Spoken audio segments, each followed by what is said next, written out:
Good Lord. But let's start off with a little bit of TV ratings. I usually sprinkle these in when they're of interest, and certainly the biggest game in American sports taking place this past Sunday with big names, big brands, big celebrities in attendance.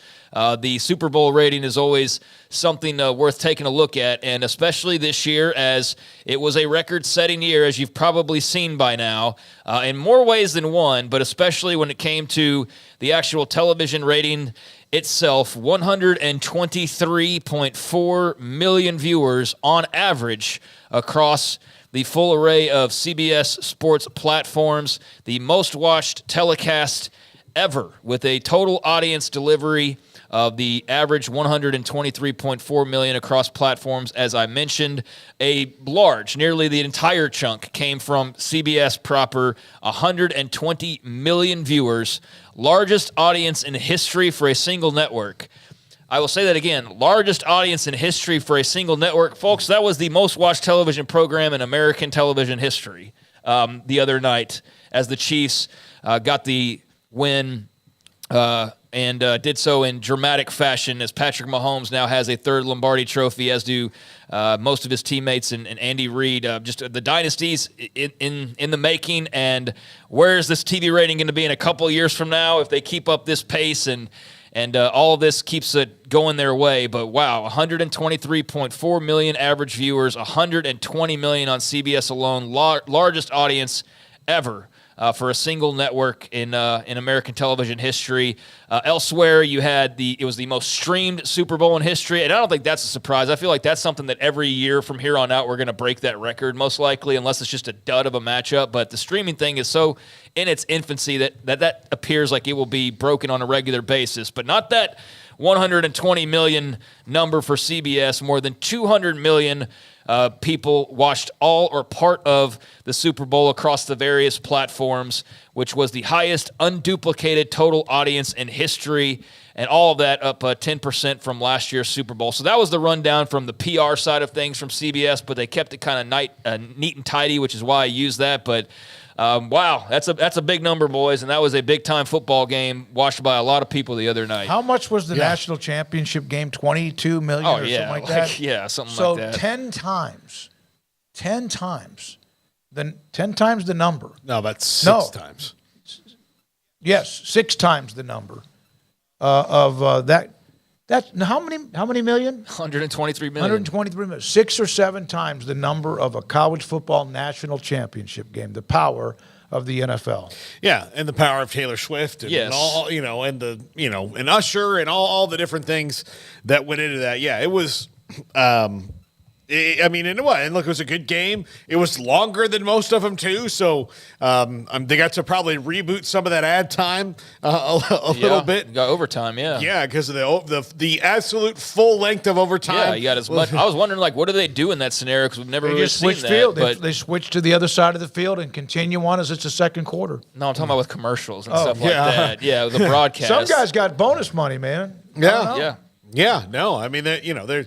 That was, it was really unbelievable, and you knew it was going to happen. Now the problem is the NFL is going to be really hoping that Taylor Swift is in all these things. You're hoping there's a pregnant Taylor Swift there in a couple of years or something that you can put on TV, Or that the second biggest pop star in the world starts dating an NFL player. Mahomes' rival would be perfect. It could be Lamar Jackson or something like that. I don't know. Josh Allen is dating an actress. There you go. Josh Allen would be great. He's dating an actress that was in Hawkeye, Haley Steinfeld, but she's not. I mean, again, I had to explain who she was. So, he's already lost that battle as far as the fame goes. And she's very talented, but again, Taylor Swift. Dude, we're talking about two completely different worlds. That all due respect to Haley Steinfeld, she is not anywhere close to the audience that Taylor Swift brings in. But yeah, I mean, if Beyonce was still single somehow and somebody of that caliber, then that would be kind of the comparison to make. But it was a perfect storm of the teams, the personalities, the celebrities, all of the storylines involved as well. And I did go back to double check Michigan's title game win, the most watched title game in college football in 4 years, 25.05 million across all of the ESPN networks, and that was up like 40+% from the year prior because of the TCU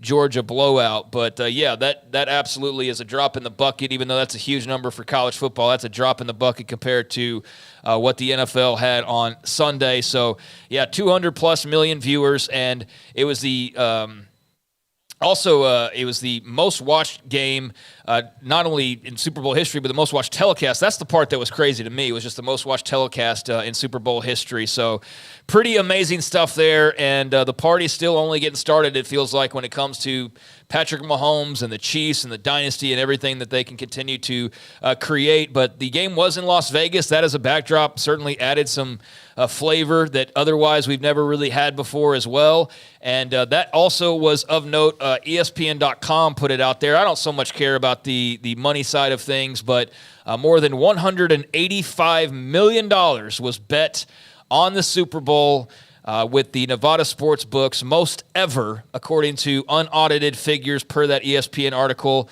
The amount wagered eclipsed the previous high on the Super Bowl from 2 years ago by nearly $6 million.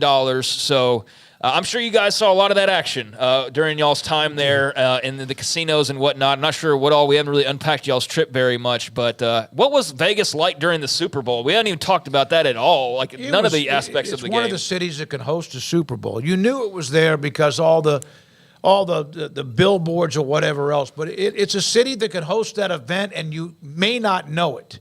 You really may not know it because downtown is so congested anyway, and the traffic around the Allegiant Stadium or even around the Strip. But you could have told me, other than the fact we were going inside the NFL media headquarters, the Super Bowl was going on. There's a lot of fans. Millions of fans, obviously. It seemed like that's what I'm asking. Is like the atmosphere. I don't care about Radio Row and stuff. I'm not even talking about it. Wednesday when we were walking out. Yeah. When we were walking out of Radio Row, the Super Bowl experience, like if you went from the front door of the Mandalay Bay Inn, and you walked through the casino and past the restaurants. And then if you went to the right, you were down to security where we had to go through every day. And if you went to the left, you kept going on to the fan experience. And the people that were going to the left, walking through that same hallway as us, was I've never seen anything like it at any Super Bowl. The absolute wave of people going to the experience. And I thought I want to say the last time we were in, not this time in Phoenix, but the last time in Phoenix was a lot because they were letting people into Radio Row as well. So there's kind of like a wave of human beings. We didn't have to deal with that. But it was just nice. A ton of people all of just them rolling in. Both teams. I can only imagine. I mean, it's already packed, like you said, and you're right that they could have had any event going on, and you don't really tell from your typical Las Vegas. But, I mean, just massive amount of attention, massive numbers, and that big 123.7 across all platforms was higher than last year's mark, which is the previous best, 115.1 million for last year's Philadelphia and Kansas City game. That was also dramatic and also came down to the very end, but it didn't have some of the other elements. So anyways, the NFL remains king as always, and that's not going to change anytime soon. Meanwhile, couple of different notes.